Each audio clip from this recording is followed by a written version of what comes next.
संसद की सीढ़ियों पर चंद्रशेखर आजाद ने ली कौन सी शपथ?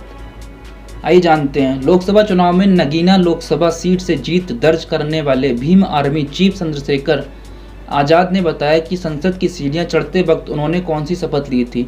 साथ ही उन्होंने ये भी बताया कि उनके ऊपर किन लोगों की जिम्मेदारियां हैं। चंद्रशेखर आजाद से जब ये पूछा गया कि जब वह संसद में अपने पद की शपथ ले रहे थे तो क्या वे महसूस कर रहे थे, इसके जवाब देते हुए चंद्रशेखर आजाद ने कहा कि मुझे वोट तो नगीना की जनता ने दिया है, लेकिन हमारा संगठन 26 से 27 राज्यों में है और वह बहुत मजबूत है। वह सब लोग अपनी जिम्मेदारियों को अदा कर रहे हैं। वे सब चाहते हैं कि मैं जीतूं। लोगों की जिम्मेदारियां हैं मुझ पर। चंद्रशेखर आजाद इन राज्यों के करोड़ों जनता की उम्मीद मुझसे जुड़ी हैं। उनकी उम्मीदें मुझे इसलिए जुड़ी हैं क्योंकि आज़ादी के 70 साल बाद भी लोगों की बुनियादी सुविधाएं नहीं मिल पा रही हैं, ना ही सम्मान का जीवन मिल रहा है। गांव की औरतों को अपना घर चलाने के लिए भट्टों पर काम करना पड़ता है, मजदूरी करना पड़ता है। महिलाएं ईंटों को अपने सर पर उठाकर ले जाती हैं। इतना ही नहीं, वहाँ महिलाएं यौन शोषण का भी शिकार होती हैं। ना उनकी कोई सुनता है, ना ही कोई सुनवाई होती है। थाना कचहरी में सत्ताधारियों के लोग दमन करते हैं। इन सभी लोगों की जिम्मेदारियां मुझ पर हैं।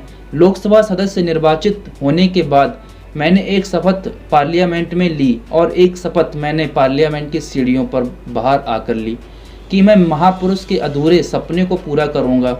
मैं कोई गलती नहीं करूंगा, ना मैं कोई गलत कदम उठाऊंगा। मैं किसी लालच में नहीं जाऊंगा। मैं किसी सुख सुविधा के बारे में नहीं सोचूंगा।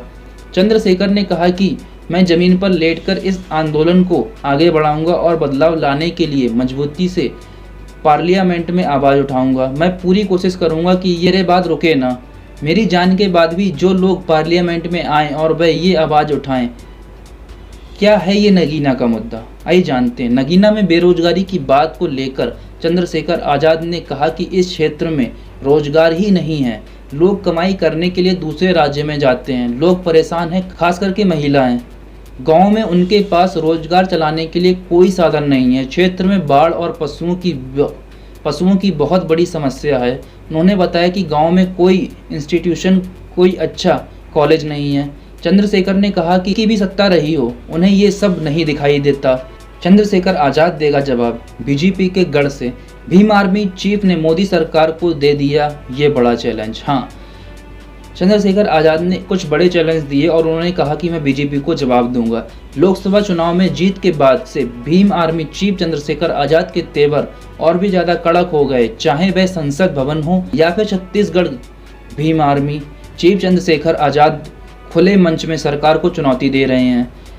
एक कार्यक्रम को लेकर जब भीम आर्मी चीफ छत्तीसगढ़ पहुंचे तो सीधे सरकार को चुनौती देने लगे। उन्होंने कहा, हम देखेंगे कि अब आप कितने लोगों को जेल भेजेंगे। हम आपकी हिम्मत देखने का काम करेंगे। अगर वह गुंडागर्दी और तानाशाही पर उतर आएंगे तो उसका जवाब देने के लिए चंद्रशेखर आज़ाद हैं। हम उनका कड़ा मुकाबला करेंगे।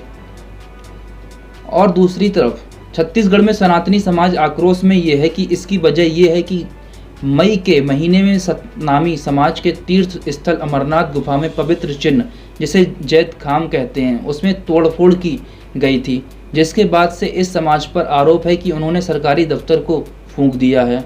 इस तोड़फोड़ के बाद छत्तीसगढ़ पुलिस ने 143 लोगों को गिरफ्तार किया। तब से लेकर अब तक मामले पर भारी विरोध हो रहा है। इस बीच चंद्रशेखर आज़ाद खुद प्रदर्शन करने छत्तीसगढ़ पहुंचे और भाजपा की धरती पर उन्हें चुनौती दे दी। चंद्रशेखर आज़ाद ने कहा कि मैं आज यहाँ ये देखने आया हूँ यहाँ क्या चल रहा है। मैंने देखा कि लोगों पर 14 FIR हो गई हैं, 153 लोग गिरफ्तार हो चुके हैं। कितने ही निर्दोष लोग चले गए। ऐसे लोगों को गिरफ्तार कर लिया गया ताकि कोई उनकी आवाज़ों को बाहर ना ला सके। चंद्रशेखर ने कहा कि सतनामी समाज के कई लोगों को पकड़ के जेल में डाल दिया गया है जो वह निर्दोष हैं।